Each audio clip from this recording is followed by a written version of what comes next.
Hello student, once again welcome to our online classes. Myself Shivu Dikshit. Today I am going to teach you physics of standard 9. Okay, as you know that our second chapter force and its laws of motion by theoretically we have completed. Now we shall solve questions of NCERT. Okay, and I hope that all of you have celebrated Bakrid and Raksha Bandhan very nicely.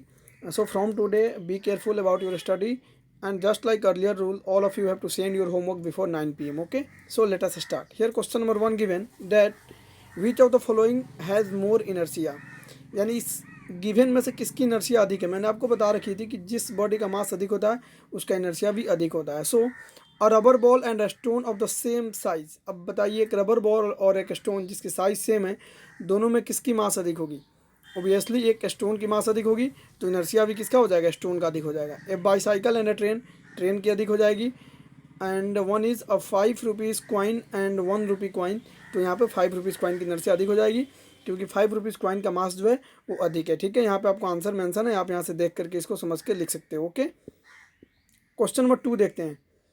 In which of in the following example try to identify the number of times the velocity of the ball changes। यानी यहाँ पे आपको कोई एक example इन्होंने given कर रखा है, आपको इसमें ये बताना है कि उस बॉल की वेलोसिटी कितनी बार चेंज हुई।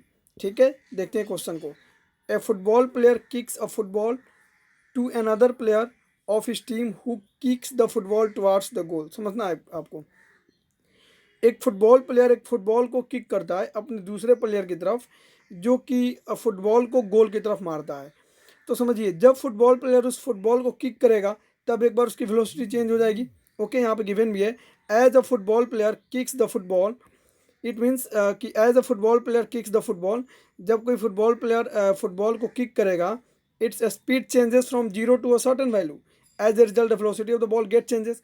ओबियसली जब कोई प्लेयर बॉल को किक करेगा तो उसकी वेलोसिटी ऑफ कोर्स चेंज होगी, उसकी स्पीड चेंज होगा, तो as the result the velocity of the ball gets change. In the case the player applied a force to change the velocity of the ball and other player kicks the ball towards the goal. अब समझना है, मतलब एक player ball को मारा, velocity change हुआ, दूसरा player फिर गोल की तरफ मार रहा है तो उस टाइम भी वेलोसिटी क्या होगा, चेंज होगा। यानी अभी तक 2 बार चेंज हो चुका है।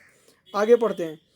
The goalkeeper of the opposite team collects the football and kick it towards a player of his own team। अब गोलकीपर उस बॉल को फिर से कलेक्ट करके फिर से उसको अपने टीम के प्लेयर की तरफ मार रहा है। ठीक है, also identify the agents of supplying the force in each case. यानी हमको इस पूरे क्वेश्चन में बताना है कि वेलोसिटी कितनी बार चेंज हुई और हमें वेलोसिटी जिस जो फोर्स अप्लाई हो रहा है ना उस फोर्स को भी हमें आइडेंटिफाई करना है। तो इस आंसर देखिएगा बहुत ईजी है। As a football player kicks the football, its speed changes from zero to a certain value. As a result, the velocity of the ball gets changed। Obviously, जब कोई प्लेयर बॉल को मारेगा तो उसकी velocity change होगी, यानी one time यहाँ पे चेंज हो गई। इन दिस केस अब फोर्स भी हमें पता करना है, तो in this case the player applied a force to change the velocity of the ball and other player kicks the ball towards the goal post. As a result the direction of the ball gets change, therefore the velocity also changes. यानी जब वो other player मारा उस time भी velocity क्या हो गई, change हो गई। In this case the player applied a force to change the velocity of the ball. मतलब किसने फोर्स अप्लाई किए पूछा है तो हर बार प्लेयर ने फोर्स को अप्लाई किया है। The goal keeper collects the ball, अब गोल कीपर बॉल को कॉलेक्ट कर रहा है। In the other words the ball comes to rest. समझना है, जब गोल कीपर ने बॉल को रोका तो बॉल रेस्ट में आ गई, यानी यहाँ भी इसकी वेलोसिटी क्या होगी, चेंज होगी। मैंने आपको बताया था कि वेलोसिटी कब चेंज होती है, जब उसकी मैग्नीट्यूड और डायरेक्शन दोनों में से कोई एक चेंज हो या दोनों चेंज हो, बिकॉज वेलोसिटी एक वेक्टर क्वांटिटी है और वेक्टर क्वांटिटी के पास मैग्नीट्यूड और डायरेक्शन दोनों होते हैं। ठीक है ना, तो जब जब उसका मैग्नीट्यूड या जब जब उसकी डायरेक्शन चेंज होगी तब तब वेलोसिटी चेंज होगी। अब देखिए बॉडी था मोशन में, गोलकीपर जब बॉल को रोकेगा तो बॉल रेस्ट में आ गया, यानी मैग्नीट्यूड जीरो हो गया। तो जब बॉल मैग्नीट्यूड चेंज हुआ तो वेलोसिटी यहाँ भी क्या हो गई, चेंज हो गई। ठीक है ना, so it's speed reduces to zero from a certain value, the velocity of the ball has change. अब यहाँ भी वेलोसिटी चेंज हो गई। In this case the goalkeeper applied an opposite force to stop या change the velocity of the ball. यहाँ पे goalkeeper ball को रोकने के लिए फोर्स लगा रहा है। The goalkeeper kicks the ball towards this team player, अब गोलकीपर फिर से मार रहा है बॉल को अपने प्लेयर्स की तरफ, फिर से यहाँ पे वेलोसिटी चेंज होगी। Hence the velocity changes once again, in this case the goalkeeper, और यहाँ पे जो है गोलकीपर फिर से फोर्स अप्लाई किया। तो आपको क्वेश्चन में यही पूछ रहा है कि वेलोसिटी कब कब चेंज हुई और किसके द्वारा चेंज हुई। तो ये फुटबॉल प्लेयर, जब फुटबॉल प्लेयर मारा तो वेलोसिटी चेंज हुई, किसके द्वारा फोर्स अप्लाई हुआ, तो फुटबॉल प्लेयर के द्वारा। फिर आगे ऐसे ही आपको देखते चलना है। यहाँ पे गोलकीपर के चेंज में वेलोसिटी चेंज होगा गोलकीपर के केस में, क्योंकि जब गोलकीपर बॉल को रोक लेगा, आपने फुटबॉल में आई थिंक एक मूवी है चक दे इंडिया, आपने वहाँ पे देखा होगा। हॉकी हॉकी लाइक समथिंग एक गेम है हॉकी एक्चुअली। वहाँ भी एक प्लेयर होता है जो कि बॉल को स्टॉप करता है, होल्ड करता है। सेम आपको ये जो फुटबॉल है यहाँ पे भी एक गोलकीपर होता है जो कि बॉल को रोक करके फिर से फॉरवर्ड करता है, ठीक है, गोल से बचाने के लिए। तो जब गोलकीपर बॉल को रोक लिया तो वहाँ पे उसकी जो स्पीड है वो जीरो हो गई, मतलब मैग्नीट्यूड जीरो, और जब मैग्नीट्यूड चेंज तो वेलोसिटी चेंज होगा। तो ये सब तो आपको समझ में आ रहा है कि वेलोसिटी चेंज हो रहा है, सिर्फ यहाँ पे दिक्कत हो रही होगी कि गोलकीपर ने जब रोका तो वेलोसिटी चेंज क्यों हुआ। मैंने आपको बता रखा है कि velocity is a vector quantity, और वेलोसिटी कब चेंज होगी, जब या तो मैग्नीट्यूड चेंज हो जाए या तो डायरेक्शन चेंज हो जाए। तो जब गोलकीपर ने बॉल को रोका तो मैग्नीट्यूड जीरो हुआ, यानी मैग्नीट्यूड चेंज हुआ, यानी वेलोसिटी चेंज होगा। ओके, तो यहाँ पे कब कब वेलोसिटी चेंज हुआ हमने देख लिया, और किसने फोर्स अप्लाई किया ये भी हमने देखा, फुटबॉल प्लेयर और गोलकीपर के द्वारा, ठीक है। तो इस तरीके से हमने इसको सॉल्व कर लिया। क्वेश्चन नंबर 3 देखते हैं आपको। Explain why some of the leaves may get detached from a tree if we shake its branch. Okay, मैंने क्वेश्चन आपको डायरेक्ट नोट्स में करा रखी है कि जब हम पेड़ की टहनियों को हिलाते हैं तो पत्ते गिर जाते हैं, क्यों। मैंने इसका आंसर करा रखा है, आप वहाँ से या यहाँ से कहीं से भी नोट करके उसको लर्न कर सकते हो। अच्छा देखिए, एक चीज़ क्लियर करना, अभी तक मैंने 3 क्वेश्चन कराया आपको, ये तीनों क्वेश्चन डायरेक्टली या इनडायरेक्टली आपको नोट्स से मिलते हैं। जैसे मैं आपको तो करा चुका हूँ, हैवियर मास हैविंग हायर इनर्शिया, ओके। और सेकेंड भी आपको कॉमन सेंस से पता चल जा रहा है क्योंकि मैंने कॉन्सेप्ट दे रखा आपको। और थर्ड क्वेश्चन तो डायरेक्ट नोट्स का है। फोर्थ क्वेश्चन भी आपका डायरेक्ट नोट्स का है। देखिए, why do we fall in the forward direction when a moving bus brakes too. Okay, मैंने करा रखी है आपको, ठीक है, आप वहाँ से देख लेना या यहाँ से लिख लो, कहीं से भी, दोनों सेम है।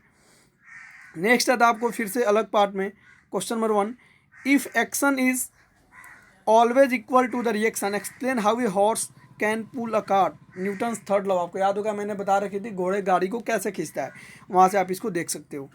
Question number 2, explain why it is difficult to a fireman to hold a होस।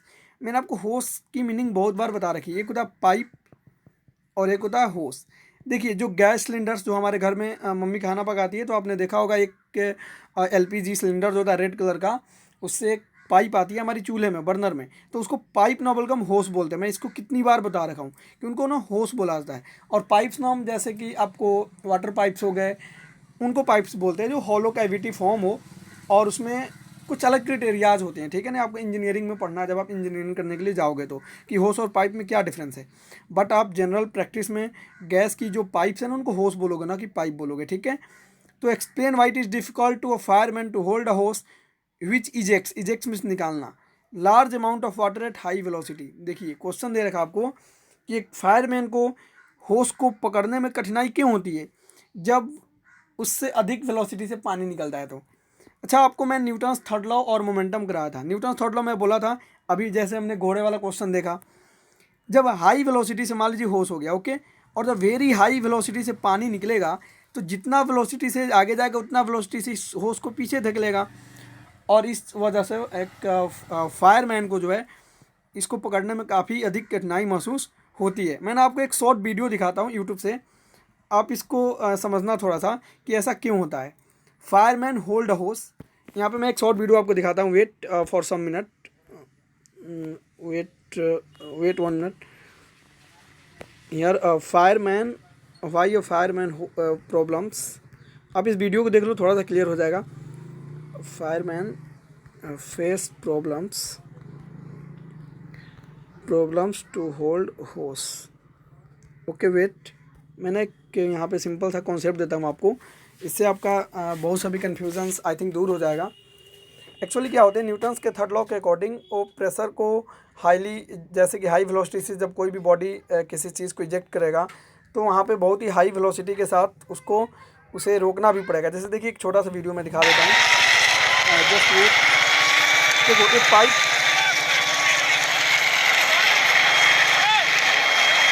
अच्छा देखना इस वीडियो में, मतलब इस लड़के ने पाइप नहीं पकड़ा फिर भी ये पाइप इधर उधर भाग रहा है, ऐसा क्यों हो रहा है, ये इंपॉर्टेंट है यहाँ पे।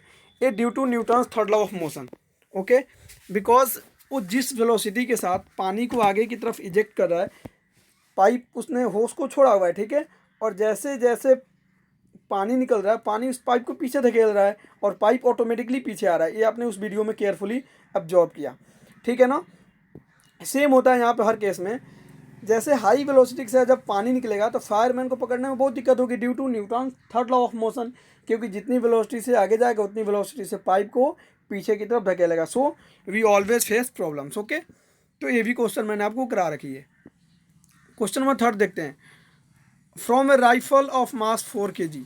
अब देखिए, जब भी आपको राइफल्स, जंप ऐसे क्वेश्चन आए तो आप समझ जाना कंजर्वेशन ऑफ मोमेंटम अप्लाई होने वाला है। कौन सा कॉन्सेप्ट? Conservation of momentum. इस न्यूमेरिकल्स को आप इंपॉर्टेंट समझ के ध्यान से कीजिएगा।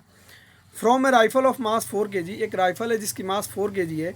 ए bullet of mass 50 gram is fired. मतलब एक राइफल जिसकी मास 4 kg है और एक बुलेट जिसकी मास 50 ग्राम है इज़ फायर्ड, फायर किया गया with an initial velocity of 35 metre per second. Calculate the initial required velocity of the rifle. समझना है क्वेश्चन को। आपको दे रखा है एक राइफल है जिसकी मास 4 किलोग्राम है और बुलेट की मास 50 ग्राम है। उससे बुलेट को जब फायर किया जा रहा है तो बुलेट 35 मीटर पर सेकेंड की स्पीड से निकलता है। तो हमें किस वेलोसिटी के साथ राइफल रिक्वायर होगा, यानी पीछे आएगा, वो हमें कैलकुलेट करनी है। देखिए, मैंने आपको बता रखी थी conservation of momentum, that total momentum of body initial condition is equal to total momentum of body in final condition.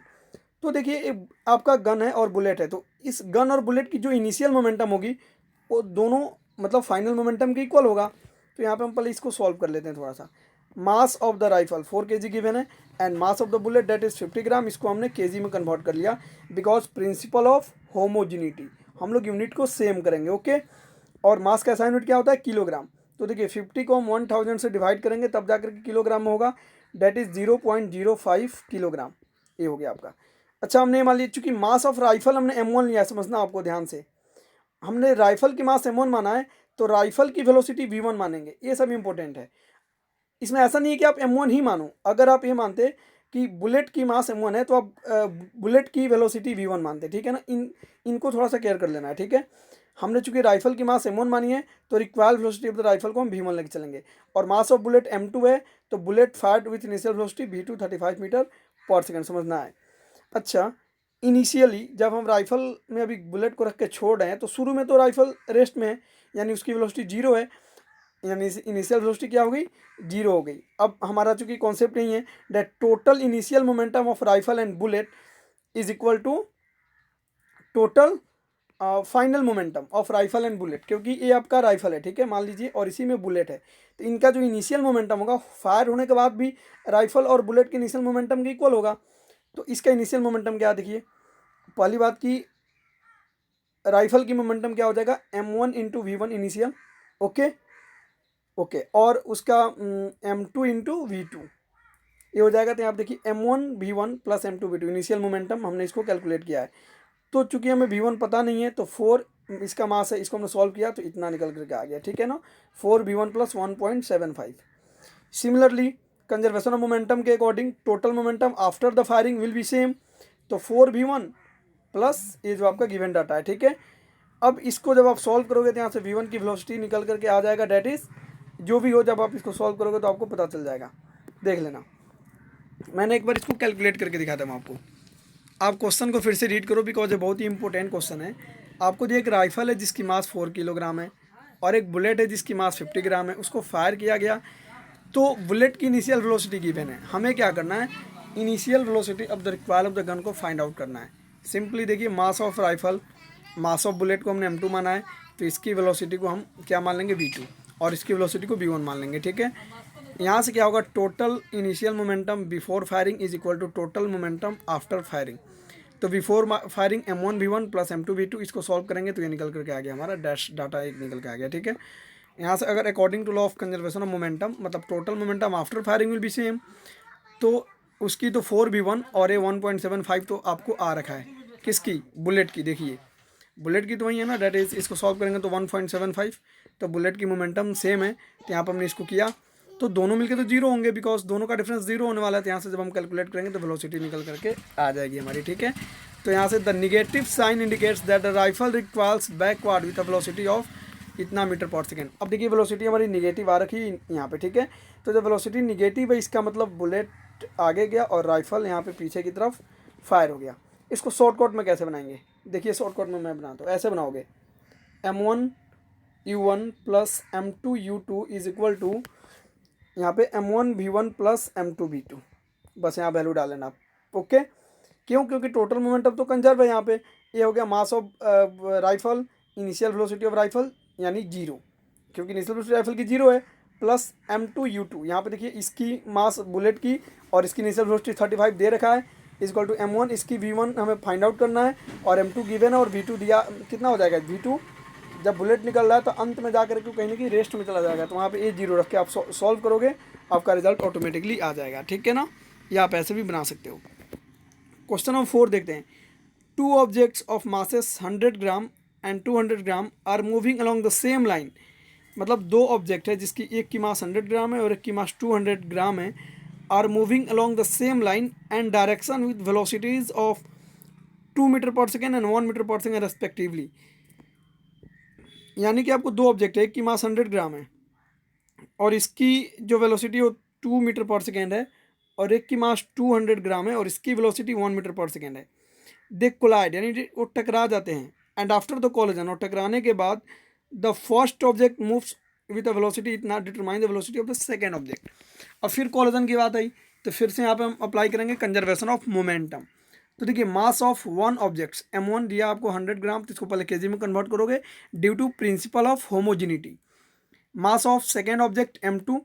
Okay, तो mass of velocity of m1 before collision क्या हो जाएगा, यहाँ पे गिवन है 2 metre per second, and velocity of m2 दिया है 1 metre per second. Velocity of m1 after collision देखिए दिया है यहाँ पे, कोलिजन के बाद the first object moves with velocity इतना, यानी एक वेलोसिटी आपको गिवन कर रखा है तो ये वेलोसिटी हमको निकालनी है। कितना ईजी है, आप सीधे लगा दो conservation of momentum. Total momentum before collision is equal to total momentum after conservation, sorry after collision. तो m1v1 plus m2v2 is equal to m1v3 plus m2v4। क्यों? क्योंकि इसकी देखिए m1v1 है वेलोसिटी बिफोर कोलिजन, और इसकी m2v2 है after collision. इसकी वेलोसिटी m1v3 हो गई है और इसकी वेलोसिटी m1v4 है। तो यहाँ पे हमने m2v4 है हमने डाल दिया, यहाँ पे मास के साथ मोमेंटम की बात कर रहा हूँ। तो यहाँ पे वैल्यू डाल लो, m1 की वैल्यू गिवन है, v1 की वैल्यू गिवन है, m2 की वैल्यू, v2 की वैल्यू गिवन है, m1 की वैल्यू, v3 की वैल्यू गिवन है, m2 की वैल्यू गिवन है, v4 निकालना है। तो यहाँ से v4 नहीं निकाल सकते हो आप, नॉर्मल मैथमेटिकल ऑपरेशन करके यहाँ से v4 आप निकाल सकते हो। मतलब ये कंजर्वेशन ऑफ मोमेंटम का केस बना। जब भी बुलेट फायर्ड हो तो आप उसको सॉल्व करोगे कंजर्वेशन ऑफ मोमेंटम से, जब भी जंपिंग का केस हो आप सॉल्व करोगे कंजर्वेशन ऑफ मोमेंटम से, जब भी कोलिजन का केस हो तो उसको भी आप सॉल्व करोगे कंजर्वेशन ऑफ मोमेंटम से। और कंजर्वेशन ऑफ मोमेंटम क्या था कि total momentum in initial state is equal to total momentum in final state. ठीक है ना, और दोनों की इक्वेट कर लोगे आपका आंसर निकल जाएगा। जैसे यहीं पे देख लीजिए आपको सभी क्वांटिटी गिवन है, सिर्फ एक v4 निकालना है, A V given, A V given, A V given है, v4। आप तो सीधे इसको बना सकते हो, ठीक है ना, वैल्यू डाल करके। नेक्स्ट क्वेश्चन देखते हैं जरा।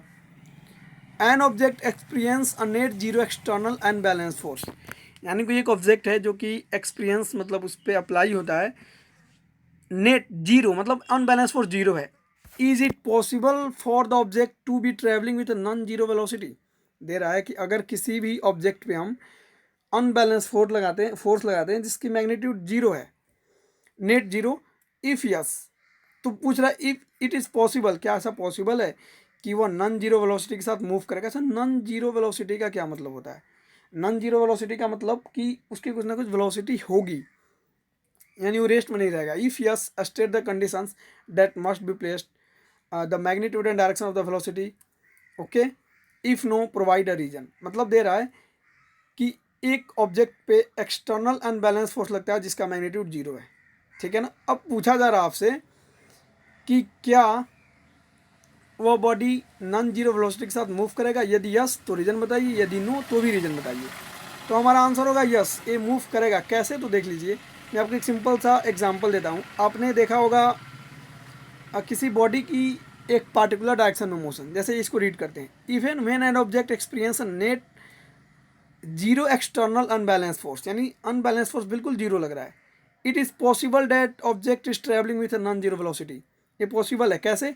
This is possible only when the object has been moving with a constant velocity in a particular direction, then there is no net unbalanced force applied on the body, the object will keep moving with a non-zero velocity। कहने का मतलब यह है कि अगर कोई object मान लीजिए ऐसे चल रहा है, अपनी डायरेक्शन में मूव कर रहा है, ऐसे किसी डायरेक्शन में ऐसे मूव कर रहा है, मान लीजिए इधर, ठीक है, इस पर फोर्स नहीं लगाओ तो भी ये चलते हुए रहेगा क्योंकि इसके पास कुछ इनिशियल मोमेंटम है। ठीक है ना, the body the object will keep moving with non zero velocity, चल रहा है तो नॉन जीरो वेलोसिटी है। To change the state of motion a non zero external balance force must be applied on the object, ठीक है ना। तो ये आपका क्वेश्चन था, इसको आप देख लो। When a carpet is beaten with a stick dust comes out, explain Newton's third law, मैंने करा रखी है। जब एक कारपेट को बीट करते हैं तो धूल पार्टिकल्स बाहर क्यों आते हैं। Next, white is advise to tie any luggage kept on the roof of the bus with a rope. दे रहा है कि जब भी आप बस के रूफ पे यानी छत पे कोई सामान को रखते हो, लगेज को रखते हो, तो उसको बांधना जरूरी होता है, क्यों। Due to Newton's third law, due to inertia. Due to inertia, आपने इनर्शिया पढ़ा है ना, तो इनर्शिया की वजह से ऐसा होता है, क्योंकि अगर आप नहीं बांधोगे, जब जब बस ब्रेक लगाएगी या बस रेस्ट से मोशन में जाएगी, तब तब वो अपना पोजीशन चेंज करेगा, हो सकता है गिर जाए, ठीक है ना। ये तो कॉमन सेंस है, मैंने आपको करा रखी है। When the bus accelerates and moves forward it requires a state of motion, however the luggage kept the roof moving on its inertia tends to remain it state of rest. वही matter है, जब बस चलेगा तो rest में रहना चाहेगा, तो इस तरह से दोनों में अपोजिशन होगा और ये अपनी पोजीशन को छोड़ के इधर उधर हटेगा और मे भी गिर जाए, तो ड्यू टू इनर्शिया ऐसा होता है, ठीक है ना। आप इसको कर सकते हो खुद से। Question number 4, a batsman hits a cricket ball which then rolls on a level ground. एक बैट्समैन जो क्रिकेट बॉल को पीटता, हिट करता, मतलब हिट मतलब मारना, ठीक है ना। तब बॉल लेवल ग्राउंड पे रोल करता है, चलता है, रोल मीन्स चलना, ठीक है ना। चलना कैसे, जैसे सिलेंडर रोल करते हैं आप, रोल कैसे समझोगे, जैसे आपने मम्मी को रोटी पकाते हुए देखा होगा, उन्हें ऐसे बेलन को ऐसे आगे पीछे करती है ना, उसको रोल बोलते हैं, मतलब नाच करके आगे पीछे होना, that is called roll, okay. तो यहाँ पे दे रखा है बॉल भी तो रोल करते हैं ना, बॉल ऐसे लुढ़कते हुए, इसको हिंदी में लुढ़कना बोलते हैं, ठीक है ना, आगे की तरफ मूव करता है। एक होता है स्लाइड, जैसे आप पेन को ना अपने कॉपी पे आगे पीछे करो ऐसे ऐसे, इसको स्लाइड बोलते हैं। यहाँ पर रोलिंग नहीं हो रहा है, स्लाइड हो रहा है जनरली। और ये होता है रोल, जैसे मूव करेगा रोटेट करते हुए, ठीक है ना, जैसे चक्के रोल करते हैं। After covering a short distance, मतलब कुछ डिस्टेंस के बाद the ball comes to rest, the ball सोज अ स्टॉप बिकॉज, मतलब बॉल रुक जाती है, क्यों, आप बताइए क्यों। A batsman did not hit the ball hard enough, ऐसा कुछ नहीं, आप कितना भी तेज मारो एक न एक समय पे बॉल रुक जाएगा। ड्यू टू ना फ्रिक्शन, मैंने आपको फ्रिक्शन करा रखी होगी आई थिंक, फ्रिक्शन की वजह से बॉल रुक जाती है, ठीक है। B, velocity is proportional to the force exerted on the ball. C, there is a force on the ball opposing the motion, yes यही ऑप्शन सही होगा इसका। मतलब आप बॉल को मार दो, बॉल आगे जा रहा है, तो कोई ना कोई फोर्स उसको पीछे की तरफ रोकता है, that is called force of friction, और उसी वजह से बॉल जो है रुक जाती है कुछ डिस्टेंस कवर करने के बाद। यहाँ पर ऑप्शन सी सही हो जाएगा, ठीक है ना। एमसीक्यू बनाने के लिए देखिए यही होता है कि आप ना ऑप्शन के साथ प्ले करो, खेलो उसके साथ, तब जा करके आप सॉल्व कर पाओगे। जैसे कि देखिए आपका फर्स्ट ऑप्शन तो ऐसे ही फिनिश, सेकेंड भी दिख रहा है कि यहाँ पे इसका कोई काम नहीं है, भी मर जाएगा, but third is live, third true है यहाँ पे, फोर्थ की तब कोई नीड ही नहीं है। There is no unbalance force, ऐसा कोई लॉजिक नहीं बनता है, ठीक है। क्वेश्चन नंबर 5 देख लेते हैं। ए ट्रक स्टार्ट्स फ्रॉम रेस्ट, मैंने आपको बता रखी थी जब भी कोई बॉडी स्टार्ट होती है तो उसकी इनिशियल वेलोसिटी 0 मीटर पर सेकंड मानते हैं, और जब भी ब्रेक अप्लाई होता है तो फाइनल वेलोसिटी 0 मीटर पर सेकंड मानते हैं। तो एक ट्रक स्टार्ट हो रहा है रेस्ट से, तो इसकी इनिशियल वेलोसिटी 0 मीटर पर सेकंड तो हो ही जाएगी। रोल्स डाउन हिल, हिल से धीरे धीरे वो नीचे आ रहा है with a constant acceleration. It travels a distance of 400 metre, यानी डिस्टेंस 400 मीटर दे रखा है आपको, टाइम 20 सेकेंड दे रखा है। फाइंड इट्स एक्सिलरेशन, हमें एक्सिलरेशन को फाइंड आउट करना है, क्वेश्चन का यह पार्ट है। फाइंड द फोर्स, उसका हमें फोर्स भी निकालना है। If its mass is 7 metric tonne, जब ट्रक की मास कितनी गिवन है, 7 मीट्रिक टन है, तो पहले तो आप इसकी एक्सेलरेशन निकाल लो, बिकॉज जब एक्सेलरेशन निकाल लोगे तो force is equal to m में अपने आप ही कैलकुलेट हो जाएगा, मास इंटू एक्सेलरेशन। तब एक बात बताइए आप, यू गिवन है, टी गिवन है, एस गिवन है, क्या यहाँ से एक्सेलरेशन ही निकल जाएगा। अब एक कॉन्सेप्ट, हमारे पास 3 फॉर्मूले हैं, v is equal to u plus a t, v square is equal to u square plus 2as, and s is equal to u t plus half a t square. हमारे पास ये 3 फॉर्मूले न्यूटन सॉरी हाँ तीनों law जो motion के उनके, that's first one is v is equal to u plus a t, और हमने इसको ग्राफ से और अलजेब्रिक मेथड से दोनों से प्रूफ कर रखी है, ठीक है ना।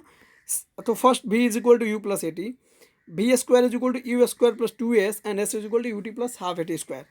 अब एक बात बताइए, हमें एक्सेलरेशन चाहिए लेकिन v तो हमें गिवन नहीं है, तो इन दोनों फॉर्मूला को हम यूज़ नहीं करेंगे, इसको बोलते हैं कॉमन सेंस। अब कहाँ पे किस फॉर्मूला को यूज़ करोगे, that is called common sense.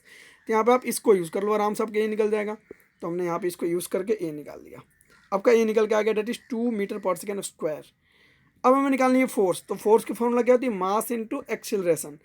Acceleration आ गया, मास दिया आपको, देख लीजिए, लेकिन मास आपको दिया 7 metric ton, principle of homogeneity, mass चाहिए केजी में, तो 1 मीट्रिक टन में 1000 केजी होते हैं, यानी आपको ये 7000 केजी मास हो गया, इंटू 2 कर लो, डैट विल बी फोर्स, यानी फोर्स के यूनिट न्यूटन, तो हो जाएगा न्यूटन में आपका ANS, यानी कि आंसर। ओके, तो इस तरीके से आप इनको सॉल्व कर सकते हो, ठीक है ना।